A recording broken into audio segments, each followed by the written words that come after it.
Cal Brennan found the first albino foal abandoned in the tall grass, its white coat matted with mud and its pale eyes already dimming toward death. Within 3 weeks he would find 3 more, each one rejected by the same wild herd, and his grief-hardened heart would crack wide open. Before we continue, don't forget to subscribe to the channel, like the video, and comment where in the world you're watching from. Let's go. The morning Cal Brennan found the first albino foal, the Montana sky hung low and heavy with the promise of spring rain. He had been riding the eastern ridge of his property, checking fence lines like he did every Tuesday, when Bella stopped short beneath him and refused to move another step. His bay mare had never been skittish, not in the 12 years since he had raised her from a gangly filly into the finest working horse in 3 counties. So when she planted her hooves and nickered low in her throat, Cal knew something was wrong. He swung down from the saddle, his boots hitting the soft earth with the practiced ease of a man who had spent 62 years learning the rhythms of this land. The wind carried the scent of wet grass and something else, something that made Bella's ears prick forward with maternal interest. Cal followed her gaze to a depression in the hillside, partially hidden by a stand of young aspens, and what he saw there stopped his heart cold. A foal lay curled in the grass, its coat so white it seemed to glow against the green spring growth. Even from 20 feet away, Cal could see the pink skin showing through the thin hair, the pale blue eyes that marked it as a true albino. The creature was young, maybe 2 days old at most, and it was alone. No mother stood nearby, no herd grazed on the surrounding hills.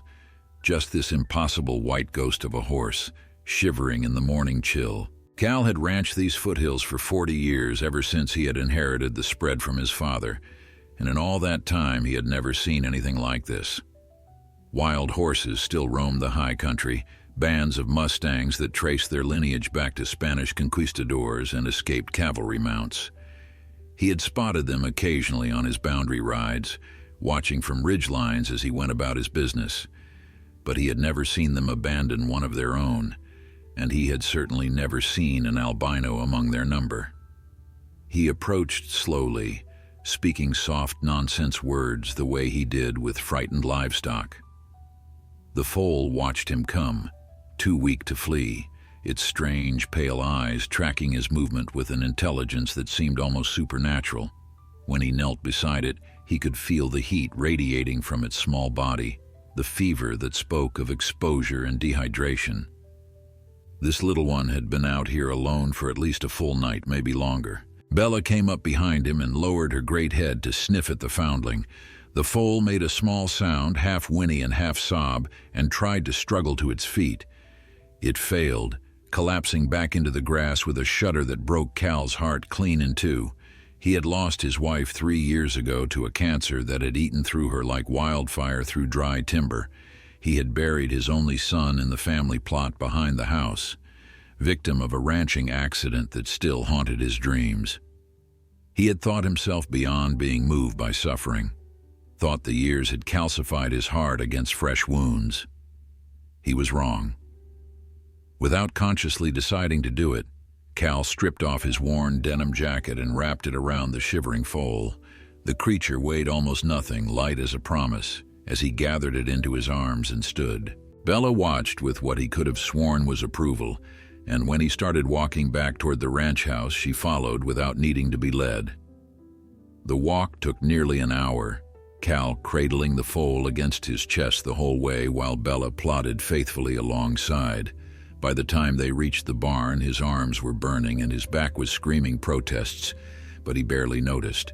All his attention was focused on the small life in his arms, on the shallow rise and fall of its chest, on the way its pale eyes had finally closed in exhausted sleep.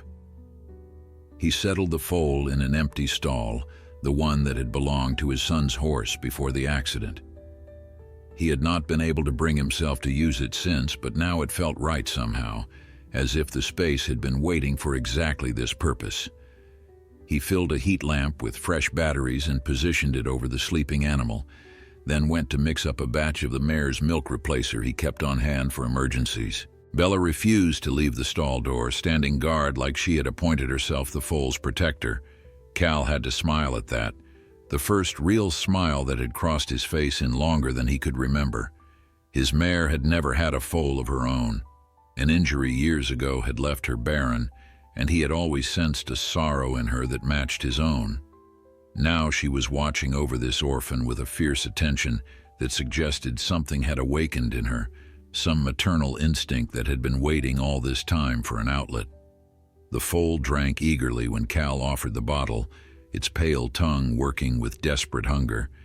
He counted the ounces, calculated the intervals, and settled in for what he knew would be a long night of feedings every 2 hours. As dusk fell over the Montana hills, painting the sky in shades of rose and gold, Cal Brennan found himself doing something he had not done in 3 years. He prayed.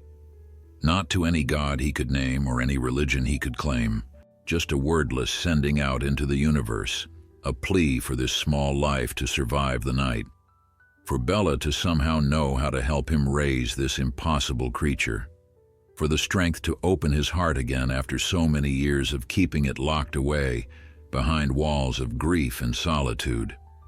The foal slept on, its white coat glowing in the lamplight, and Cal kept his vigil beside it.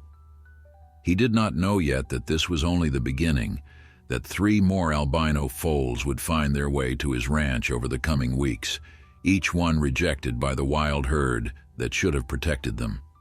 He did not know that Bella would become the mother she had never been able to be, or that these 4 white horses would teach him lessons about love and family that he had thought were beyond his learning.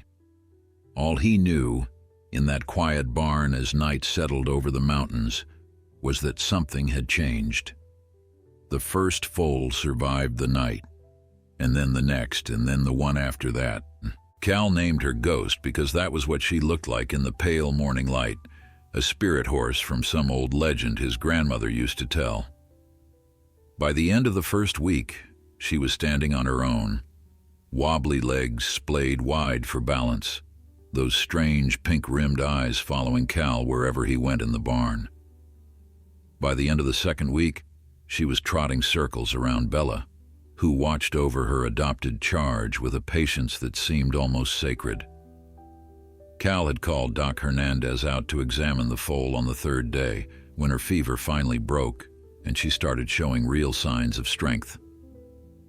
The veterinarian was a practical man in his 50s who had seen just about everything the Montana wilderness could throw at horses and cattle alike, but even he stood silent for a long moment when he first laid eyes on Ghost, his weathered face betraying a wonder that his professional demeanor could not quite hide. True albino, he confirmed after his examination, running his hands along her delicate legs and checking her pale hooves.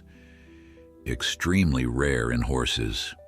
The wild herds sometimes produce them, but they almost never survive. The mothers reject them, or the herd pushes them out. Their coloring makes them targets for predators, and their eyes are sensitive to sunlight. He shook his head slowly. Honestly, Cal, she should not be alive.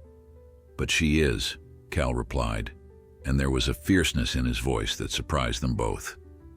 Doc Hernandez smiled at that, a knowing expression that spoke of years spent watching ranchers fall in love with animals against their better judgment. He prescribed supplements for the foal's diet and drops for her sensitive eyes, then stood at the stall door watching Bella groom the little white creature with her great gentle tongue. "Your mare seems to have adopted her," he observed. "That is good.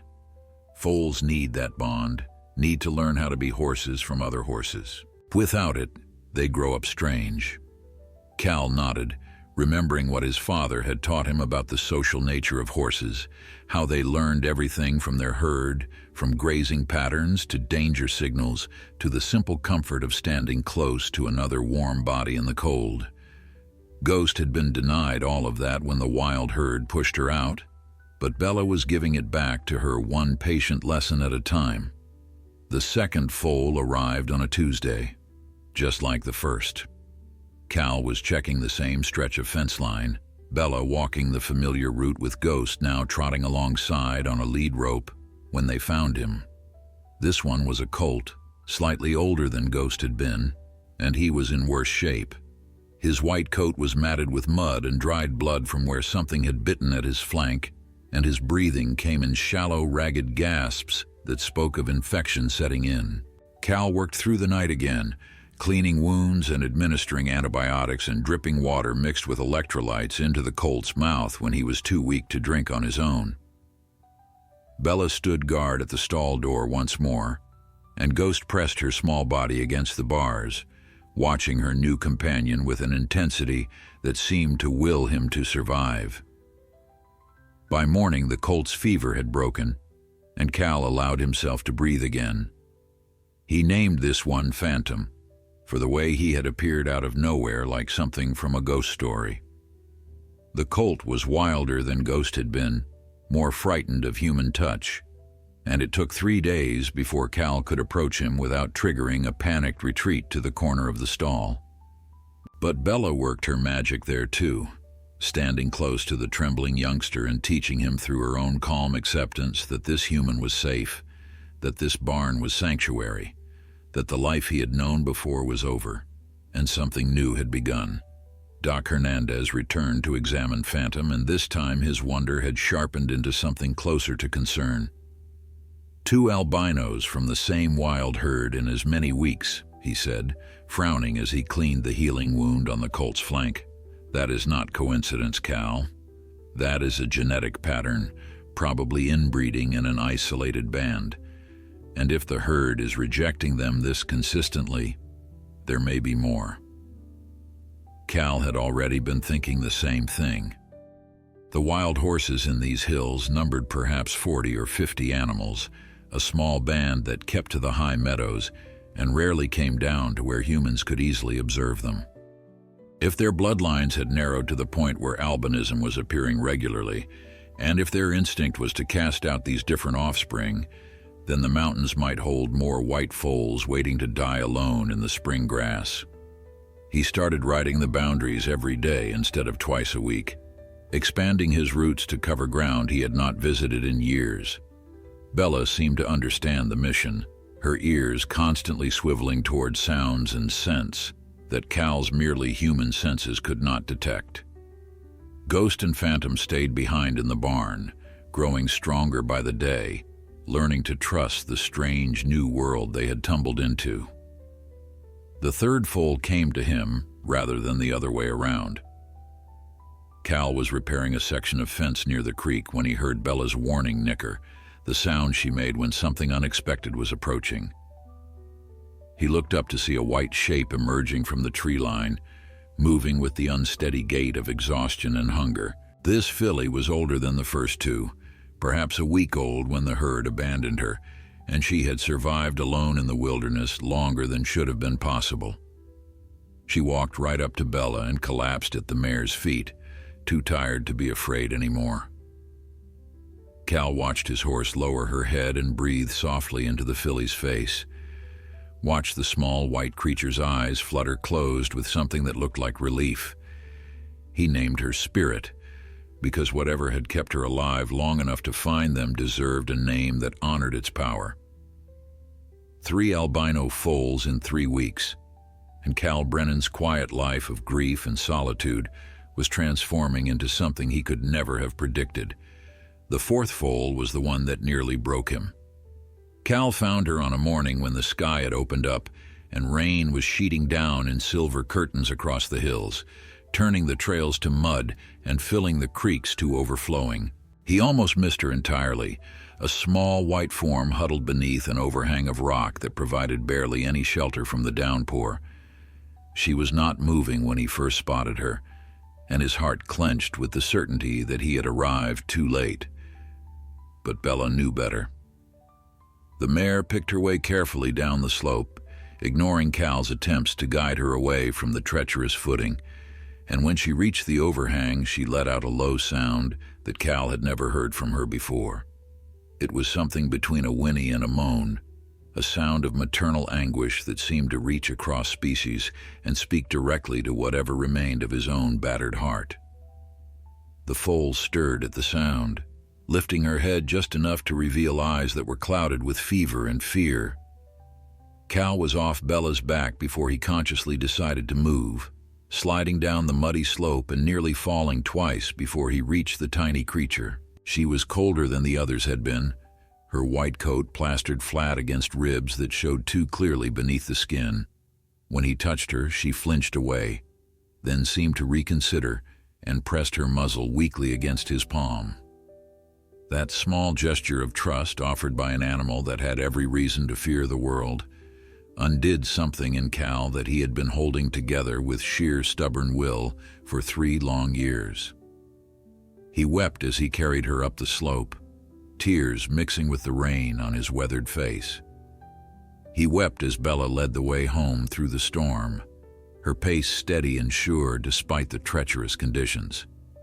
He wept as he settled the foal in the barn beside her 3 siblings, as Ghost and Phantom and Spirit crowded close to investigate this new arrival, as Bella took up her familiar position at the stall door and began the patient work of willing another orphan back to life. He named her Angel because she looked like one and because finding her felt like divine intervention in a life that had long since stopped believing in such things.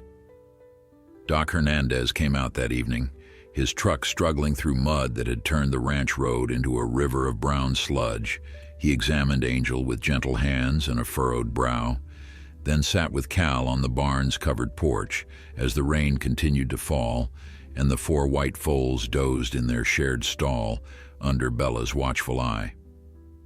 "I have been asking around," the vet said, accepting the cup of coffee Cal pressed into his hands.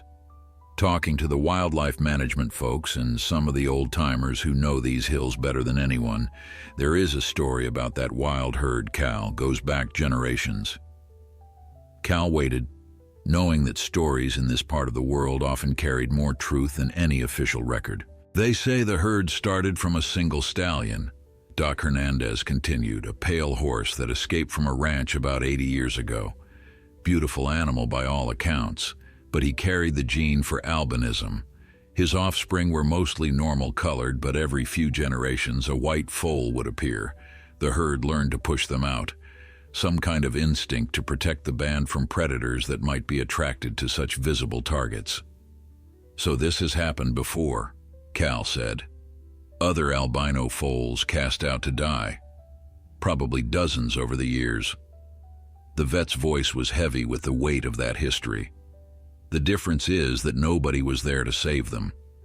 They died in the hills, alone and afraid, and the herd moved on as if they had never existed." He paused, looking toward the barn where 4 impossible survivors were sleeping peacefully. "Until you." Cal did not know what to say to that. He had not set out to become a rescuer of rejected horses. He had simply been in the right place at the right time over and over again, as if some force beyond his understanding had been guiding his morning rides to exactly where he needed to be. The rational part of his mind insisted it was coincidence, nothing more. But another part, the part that had been slowly awakening since Ghost first opened her pale eyes and looked at him with trust, whispered that perhaps there was more to it than chance. The rain stopped sometime around midnight, and Cal made his way to the barn for the last feeding of the day. All 4 foals were awake now, standing in a loose cluster around Bella's legs, while the mare dozed, standing up with the patience of a saint. Ghost was the first to notice Cal's approach, her ears pricking forward and her small tail swishing with recognition. The others followed her lead, 4 white faces turning toward him with an expectation that made his chest tight with emotion. He fed them one by one, Angel first because she was still the weakest, then Spirit and Phantom, and finally Ghost. Bella watched the whole process with her calm, dark eyes, occasionally reaching down to nudge one of her adopted children when they got too pushy or stepped out of line. She had taken to motherhood as if she had been born to it, her barren years forgotten in the joy of finally having young ones to care for. When the feeding was done, Cal settled onto a hay bale in the corner of the barn and simply watched. The foals were playing now, their earlier hunger satisfied, chasing each other in clumsy circles, while Bella looked on with what could only be described as maternal pride. They were so white against the golden hay, so impossibly beautiful in the lamplight, that Cal felt tears threatening again. He did not fight them this time. He let them come, let them wash away years of accumulated grief. And somewhere in the process he made a decision that would change the course of his remaining years. These foals would never be abandoned again. Not as long as he had breath in his body and land beneath his feet. Spring gave way to summer, and the 4 albino foals grew stronger with each passing day. Cal watched them transform from fragile survivors into robust young horses, their white coats gleaming in the Montana sunshine, their personalities emerging as distinct and individual as any human children. Ghost remained the leader, bold and curious, always the first to investigate anything new that appeared in their world. Phantom was the cautious one, hanging back to assess situations before committing, his early trauma leaving marks that went deeper than the scar on his flank.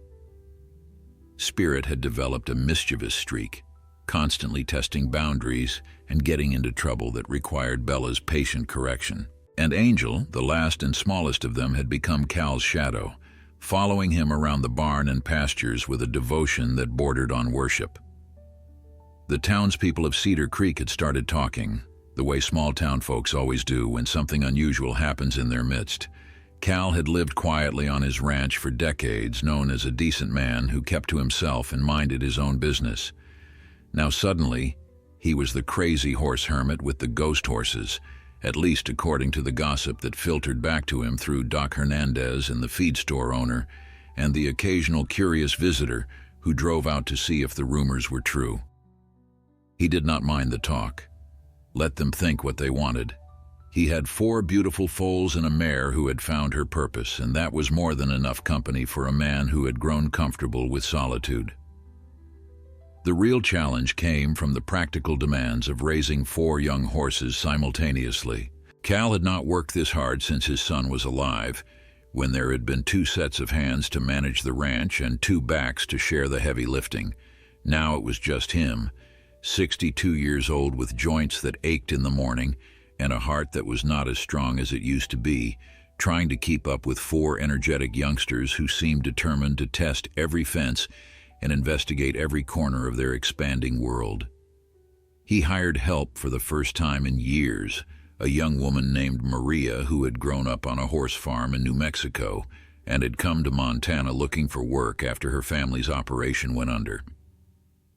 She arrived at his gate one morning in a battered pickup truck, responding to an ad he had placed at the feed store, and within 5 minutes of meeting the foals, she had proven herself worth 10 times whatever he could afford to pay her. "They are incredible," she breathed, standing at the pasture fence while the 4 white horses grazed in the morning light. "I have never seen anything like them. Albinos are so rare, and to have 4 together like this, it is like something from a fairy tale." "More like a lot of hard work," Cal replied. But he was smiling as he said it. "You still want the job after seeing what you were getting into?" Maria turned to look at him, her dark eyes serious. "Mr. Brennan, I grew up around horses. I know what they need and what they give back when you treat them right. These 4, they are special. Anyone can see that. I would be honored to help you take care of them." She moved into the old foreman's cottage that had stood empty since Cal's father's day, and within a week she had become as essential to the ranch's operation as Bella herself. The foals accepted her presence with the easy trust of young animals who had been shown that humans could be kind, and Cal found himself grateful for the company in ways he had not expected. Maria was quiet and competent, asking questions when she needed guidance, but otherwise working independently with an efficiency that spoke of years of experience. It was Maria who first suggested that they document the foal's story, take photographs, and keep records that might be useful for other people who encountered albino horses in the future. Cal resisted at first, uncomfortable with the idea of turning his personal journey into something public. But Maria persisted, arguing that the knowledge they were gaining could help save other rejected animals, and eventually, he relented. She started a simple website, posting photographs of the foals as they grew and writing brief descriptions of their care routine. The response was immediate and overwhelming. People from all over the country, and then from all over the world, started sending messages asking about the ghost horses of Montana. Some were fellow ranchers seeking advice on equine care. Others were scientists interested in the genetics of albinism. Still others were simply people who had been moved by the story of 4 abandoned foals and the old cowboy who had given them a second chance at life. Cal did not know how to feel about the attention. He had never sought fame or recognition, had never wanted anything more than to live out his years in peace on the land his family had worked for generations. But there was something gratifying about knowing that ghost and phantom and spirit and angel were touching people's hearts, reminding them that kindness could still triumph over cruelty, that the weak and different could find sanctuary if someone was willing to provide it. The summer deepened, hot days giving way to warm nights filled with the sounds of crickets and distant coyotes. The foals were nearly full-size now, their baby softness replaced by the lean, muscular build of young horses approaching maturity. Bella still watched over them with tireless devotion, but she was teaching them independence as well, pushing them to explore the far corners of the pasture and establish their own identities separate from her protective shadow. Cal would sit on his porch in the evenings watching the 5 white shapes moving across the golden grass and feel something he had not felt in years. He felt hope. Hope for the future. Hope for the land. Hope for his own remaining time on this earth. The foals had given him that gift, had cracked open the shell of grief he had built around himself, and let the light come flooding back in. The trouble started in late August, when a letter arrived from the Bureau of Land Management, informing Cal that the wild horse herd on the adjacent federal land was scheduled for a roundup. The agency had determined that the population had exceeded the carrying capacity of the range, and they intended to capture approximately half the animals for adoption or long-term holding.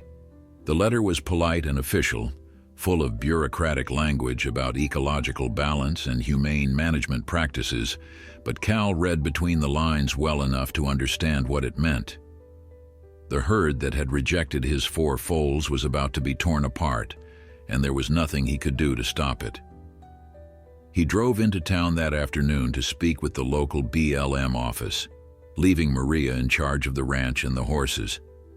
The federal building was a squat concrete structure on the edge of Cedar Creek, staffed by well-meaning people who seemed genuinely uncomfortable with the work they were required to do.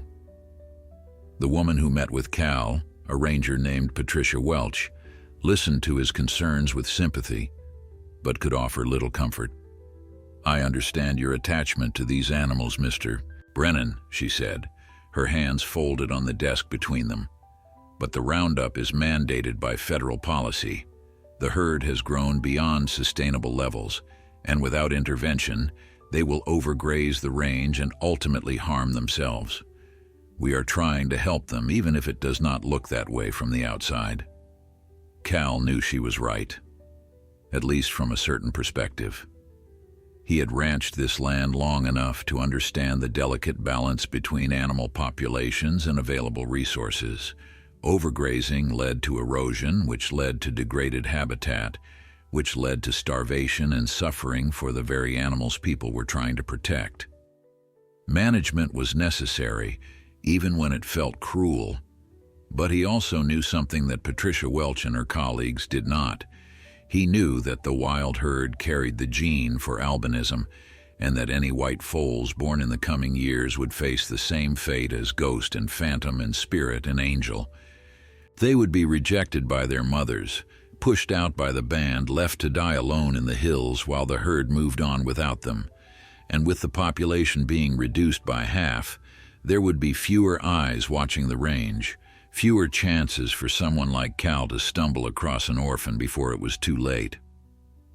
"Is there anything I can do?" he asked. Any way to make sure that if more albino foals appear, they will be saved instead of left to die? Patricia Welch was quiet for a long moment, studying him with eyes that had seen too many well-intentioned people burn out, trying to save animals that could not be saved. Finally, she reached into her desk drawer and pulled out a form, sliding it across to him. "You could apply to become an official sanctuary," she said. "There is a program for private landowners who want to provide permanent homes for wild horses that cannot be adopted through normal channels. Albinos would certainly qualify, given their special needs and the difficulty of placing them with typical adopters. It would mean inspections and paperwork and ongoing oversight, but it would also give you legal standing to take in any rejected foals that are found during or after the roundup." Cal took the form and looked at it for a long time. The questions were detailed and intrusive, asking about his financial situation and his facilities and his experience with horses. It would mean opening up his private world to government scrutiny, inviting strangers onto land that had been his refuge for decades. Everything in him rebelled against the idea. But then he thought about Ghost, trembling in the rain on that first morning. He thought about Phantom's infected wound and Spirit's desperate walk out of the wilderness, and Angel's clouded eyes as she lay dying beneath that rock overhang. He thought about all the white foals that might be born in the years to come, and all the ones that had died alone in generations past because nobody was there to help them. He picked up a pen and started filling out the form. The process took months, stretching from late summer into the golden days of autumn and then into the first snows of winter. Inspectors came and went, examining his fences and his barn and his feed storage facilities. They interviewed Doc Hernandez about the health of his current horses and Maria about the daily care routine. They asked Cal endless questions about his plans and his resources and his commitment to the long-term welfare of animals that might live for 30 years or more. Through it all, the 4 albino foals continued to grow and thrive. They were yearlings now, their baby softness entirely gone, replaced by the elegant lines of young horses approaching their full adult beauty. Ghost had developed into a natural leader, commanding respect from her siblings with a quiet authority that reminded Cal of Bella in her younger years. Phantom had overcome most of his early fearfulness, though he still spooked at sudden movements and loud noises. Spirit remained the troublemaker, forever testing the boundaries of acceptable behavior. And Angel had grown into the most beautiful of them all, her pure white coat and gentle eyes, making her look exactly like her name suggested. Bella watched over them still, though she was showing her age now. The mare was 20 years old, ancient by horse standards, and the work of raising 4 adopted children had taken its toll. She moved more slowly than she used to, and Cal sometimes caught her standing alone in the pasture with her head lowered, as if the weight of her years was finally becoming too heavy to bear. He knew he would lose her someday, and the thought filled him with a grief that felt almost as sharp as what he had experienced when his wife died. But not yet. Not today. Today, Bella was still here, still watching over her impossible family, still teaching Cal lessons about love and devotion that he had thought himself too old to learn. The sanctuary certification arrived on a gray December morning, delivered by a postal carrier who had no idea of the significance of the envelope she placed in Cal's weathered hands. He stood on his porch reading the official letter 3 times before the words finally sank in, before he allowed himself to believe that what he had worked toward for months had actually come to pass. The Brennan Ranch was now a federally recognized sanctuary for wild horses with special needs, authorized to receive and care for animals that could not survive in the wild or find homes through normal adoption channels. Maria found him still standing there 20 minutes later, the letter clutched in his fingers and tears streaming down his face. She did not say anything, just stood beside him and looked out at the pasture where 5 white shapes moved through the morning mist. Bella was there with her 4 children, her breath making small clouds in the cold air as she grazed alongside the young horses she had raised from near death. "We did it," Cal finally said, his voice rough with emotion. "They are safe now. Really safe, not just because I found them, but because the law says they belong here." Maria nodded, understanding what he meant. Before the certification, Cal's claim on the foals had been informal at best. They were wild horses born on federal land, technically property of the government, and any bureaucrat with the right paperwork could have ordered them removed at any time. Now they were officially his responsibility, protected by the same laws that governed the sanctuaries and rescue operations across the country. The news spread through Cedar Creek within days, carried by the same gossip network that had once labeled Cal a crazy hermit. But the tone of the talk had shifted somewhere along the way. People who had shaken their heads at his foolishness were now expressing admiration for his dedication. The feed store owner started giving him discounts on bulk orders. The local newspaper sent a reporter out to do a feature story on the ghost horses and the man who had saved them. Cal endured the attention with as much grace as he could muster, though he still preferred the quiet company of his horses to the curious questions of strangers. The story ran on the front page of the Cedar Creek Gazette, complete with photographs of the 4 albino yearlings standing in a row, with Bella watching over them like a proud mother. Within a week, the article had been picked up by larger papers across the state, and within a month it had gone national. The letters started arriving by the dozens, then by the hundreds. People wrote from every corner of America and from countries Cal had never heard of, sharing their own stories of rescued animals and second chances and love found in unexpected places. Some enclosed donations, small amounts that added up to enough to build a new shelter in the North Pasture. Others offered to volunteer to drive across the country just to spend a few days helping care for the horses they had read about. Cal was overwhelmed by the response, unsure how to handle attention he had never sought and was not certain he deserved. He had only done what seemed right, what any decent person would do when faced with a suffering creature that needed help. The fact that others saw something heroic in his actions puzzled him, even as it touched something deep in his battered heart. It was Maria who helped him make sense of it one evening as they sat on the porch watching the horses settle in for the night. "People need to believe in goodness," she said, her voice soft in the gathering darkness. "They need stories that remind them the world is not all cruelty and indifference. Your horses, what you have done for them, it gives people hope. That is a gift, Mr. Brennan, whether you meant to give it or not." The winter deepened, bringing heavy snows that blanketed the ranch in white and made the albino horses almost invisible against the landscape. Cal spent long hours in the barn during the coldest nights, checking on the animals and making sure the heaters were working properly.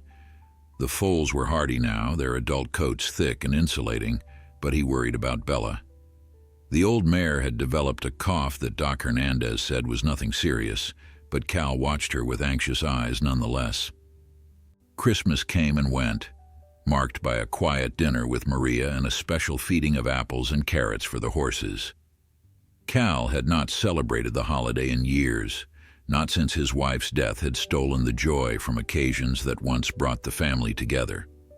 But there was something about having the young woman's company, about watching the horses nose at their treats with evident pleasure, that made the day feel less empty than it had in a long time. On New Year's Eve, Cal walked out to the pasture at midnight, leaving Maria asleep in the cottage and making his way through the snow with a flashlight in one hand and his father's old pocket watch in the other. The horses were clustered together for warmth, Bella at the center with her 4 children pressed close around her. They raised their heads as he approached, Ghost nickering softly in greeting. He stood there in the cold and the dark, watching the clouds of breath rise from 5 sets of nostrils, and he made them a promise. He told them that whatever time he had left on this earth belonged to them, that he would spend it making sure they were safe and loved and never abandoned again. The words felt inadequate somehow, too small to contain the enormity of what these animals had come to mean to him, but Bella seemed to understand. She stepped forward through the snow and pressed her great head against his chest, breathing warm air through his coat, and Cal wrapped his arms around her neck and held on as the old year died and the new one was born. The call came in February on a morning when the snow was finally beginning to melt and the first hints of spring were showing in the lengthening days. Patricia Welch from the Bureau of Land Management was on the line, her voice carrying an urgency that made Cal's stomach clench with foreboding. They had found another one, she said. A white foal, maybe 3 days old, abandoned in a canyon about 15 miles from his property. The roundup helicopters had spotted it during a routine survey flight, and the pilot had radioed in the coordinates before moving on to complete his assigned route. "Can you get there?" Patricia asked.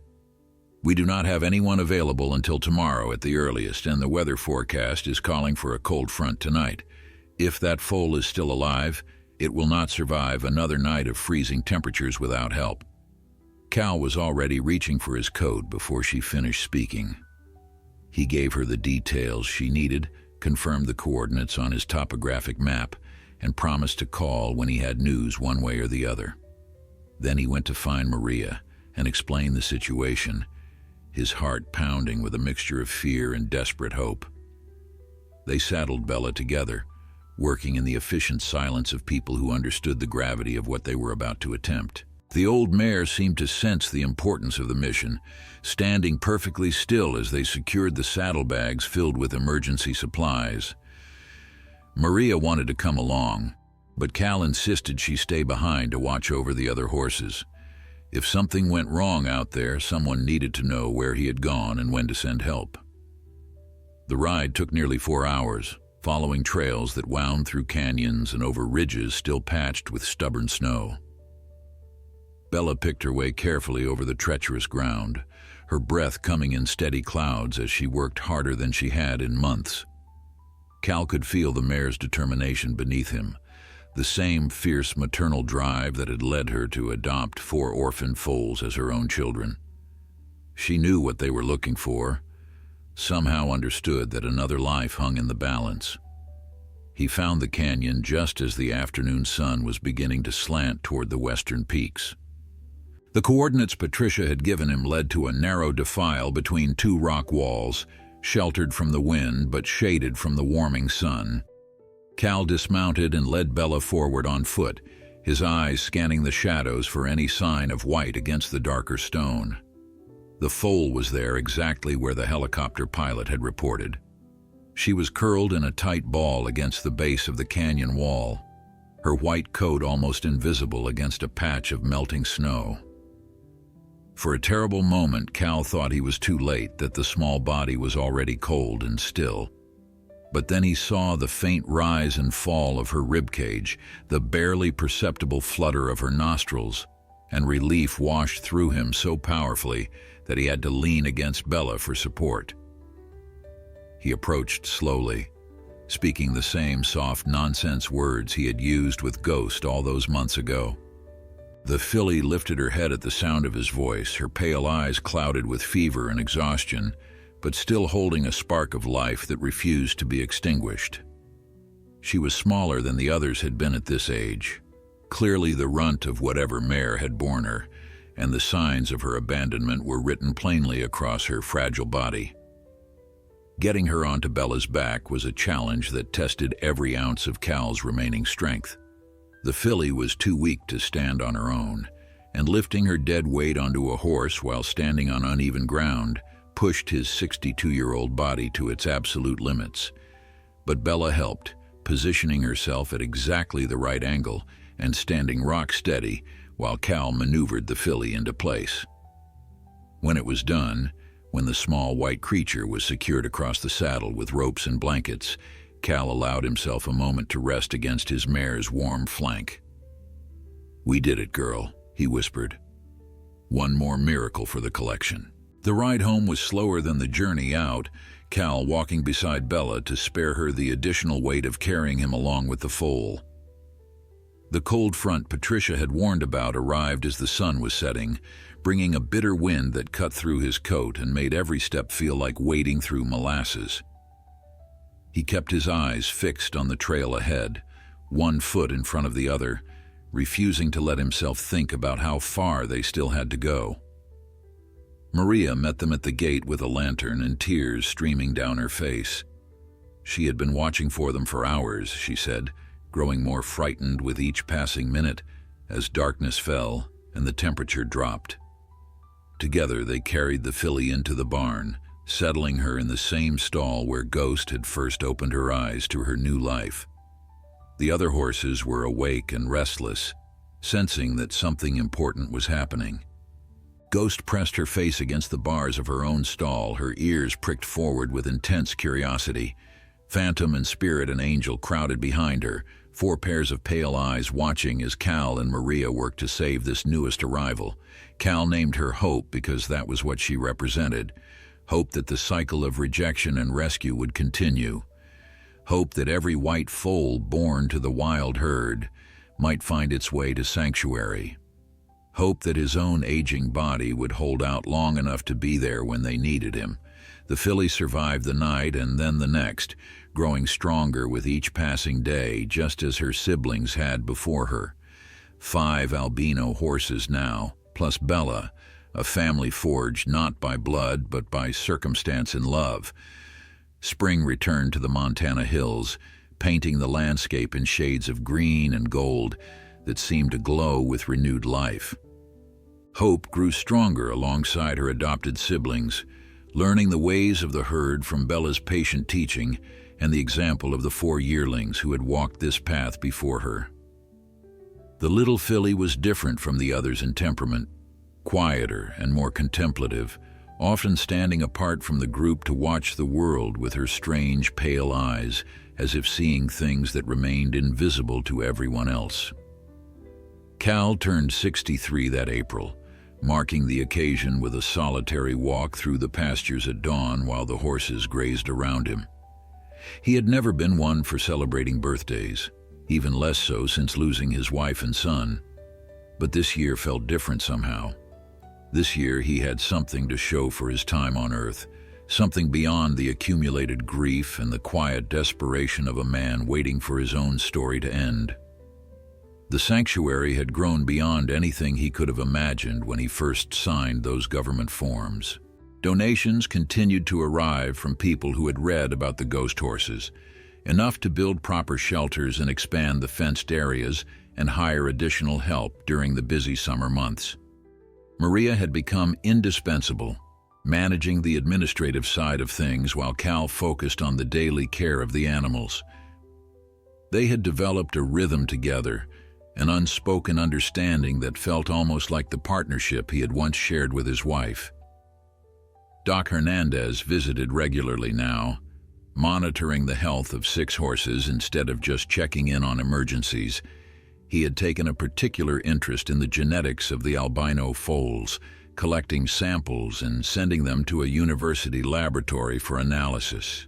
The results, when they came back, confirmed what everyone had suspected.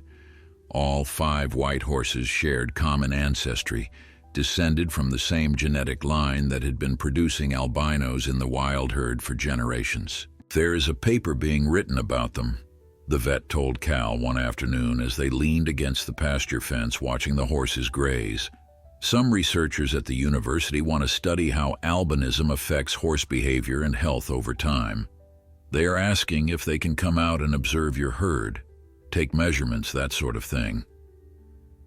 Cal considered the request carefully.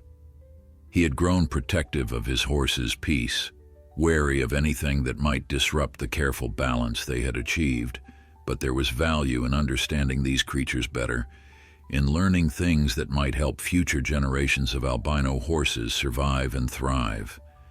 "Tell them they can come," he said finally, "but they have to respect the animals. No stress, no procedures that cause pain or fear. If I see any of my horses getting upset, the study is over." The researchers arrived in May, a team of 3 young scientists who approached the horses with a reverence that immediately put Cal at ease. They spent hours simply observing, taking notes on behavior patterns and social dynamics without ever intruding on the herd's natural routines. The lead researcher, a woman named Dr. Sarah Chen, was particularly fascinated by the relationship between Bella and her adopted children. "This is unprecedented," she told Cal one evening as they sat on his porch watching the sunset paint the sky in shades of orange and purple. A barren mare successfully raising 5 unrelated foals, all of them thriving despite the health challenges associated with albinism. The bond she has formed with these animals, the way they respond to her guidance, it challenges everything we thought we knew about equine maternal behavior. Cal nodded, unsurprised by her assessment.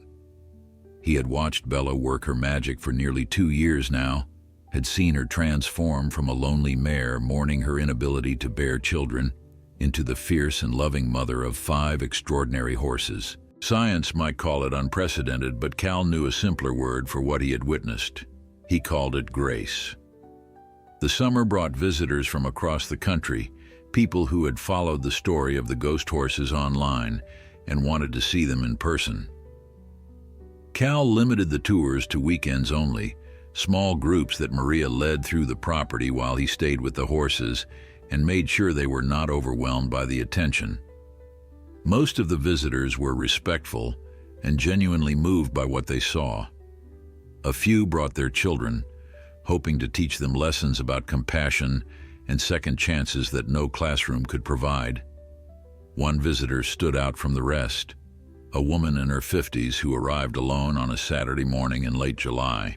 She introduced herself as Ellen, said she had driven 3 days from Ohio just to see the horses, and when Cal asked why she had come so far, she told him a story that made his heart ache with recognition. "I lost my daughter 5 years ago," she said, her voice steady despite the pain in her eyes. "Cancer, like your wife. After she died, I wanted to die too. Spent years just going through the motions, waiting for my own ending. Then I read about you and your horses, about how you turned your grief into something beautiful." She paused, looking out at the white shapes moving through the distant pasture. "I needed to see it for myself. Needed to believe that healing was possible." Cal did not know what to say. He had never thought of himself as an example for others, never imagined that his private struggle with loss could offer comfort to strangers facing their own darkness. But Ellen's words planted a seed in his mind, an idea that would grow over the following months into something that would change the sanctuary's mission forever. If his horses could help one grieving woman find hope, perhaps they could help others too. The therapy program began quietly that autumn, with just a handful of participants referred by Doc Hernandez and the counselors at the county mental health clinic. They were people carrying burdens that Cal recognized all too well, grief and trauma, and the kind of bone-deep loneliness that made every day feel like a mountain to climb. He watched them arrive at the ranch with hollow eyes and guarded postures, uncertain what to expect from this strange prescription their therapist had written. The horses knew what to do even if Cal did not. Ghost would approach the most withdrawn visitors with her quiet confidence, standing beside them without demanding anything, simply offering her presence as a gift. Phantom seemed to sense those who carried fear, positioning himself at a careful distance that allowed them to approach on their own terms. Spirit brought laughter to people who had forgotten how to smile, her playful antics breaking through walls that words could never breach. Angel and Hope worked as a pair, their gentle natures drawing out the most damaged souls with a patience that seemed almost supernatural. And Bella watched over it all, the matriarch of this healing herd, her dark eyes holding a wisdom that transcended species and spoke directly to the broken places in human hearts. Cal learned to step back and let the horses do their work.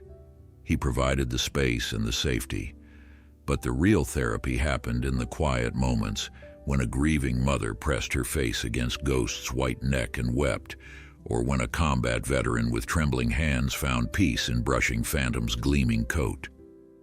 The horses asked nothing of these visitors except presence and honesty, and in return they offered something that no human therapist could provide.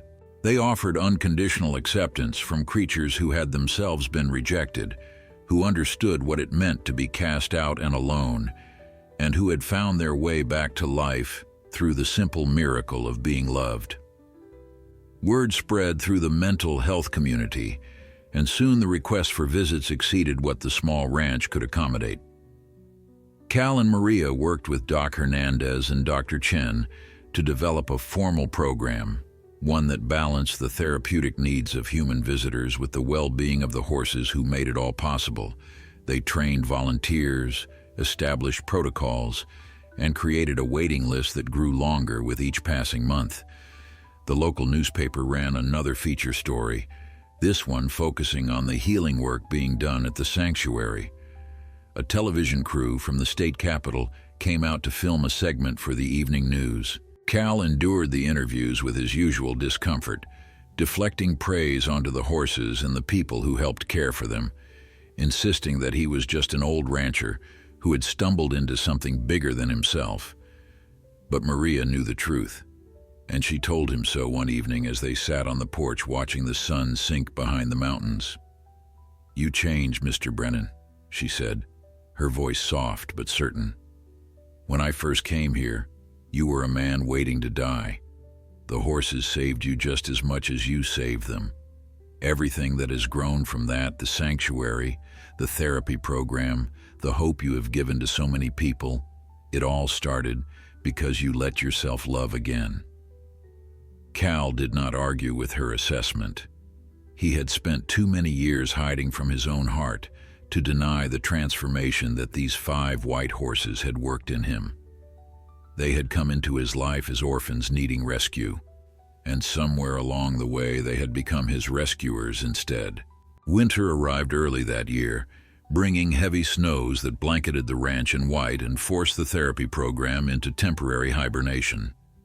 Cal spent the quiet months tending to his herd, watching the horses grow sleek and content in their warm barn, marveling at how far they had all come since that first morning when he found Ghost shivering in the spring grass. Bella was showing her age more clearly now, her movements slower and her rest periods longer. Doc Hernandez had been honest about the mare's condition, explaining that her heart was weakening and that the time remaining to her could be measured in months rather than years. Cal absorbed this news with the stoic acceptance of a man who had already lost so much. But at night he sometimes sat alone in the barn with his arms around Bella's neck, whispering his gratitude into her graying mane. The 5 albino horses seemed to sense that their mother was fading. They stayed closer to her during the winter months, grooming her coat and sharing their warmth during the coldest nights. Ghost took over more of the leadership duties, guiding her siblings with the same quiet authority that Bella had demonstrated for so long. The transition was happening naturally, the old generation passing its wisdom to the new. On Christmas Eve, Cal hosted a gathering at the ranch for all the people who had become part of the sanctuary's extended family.